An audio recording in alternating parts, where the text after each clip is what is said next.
चटकदार टोमॅटोची चटणी बनवते। चटणीसाठी लागणारं सगळं साहित्य आहे। शेंगदाणे भाजून घेतलेत, लसूण, अद्रक, मिरची, कांदा, कढीपत्ता, टोमॅटो भाजून घेतले, सफेद तीळ आहे। हे आता मी टोमॅटो आणि कांदा सोडून बाकी सगळं मिक्सरला बारीक वाटून घेते।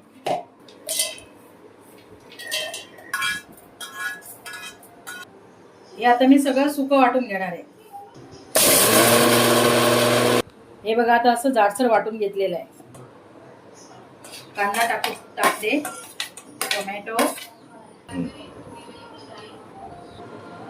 हल्दी, काश्मीरी पावडर,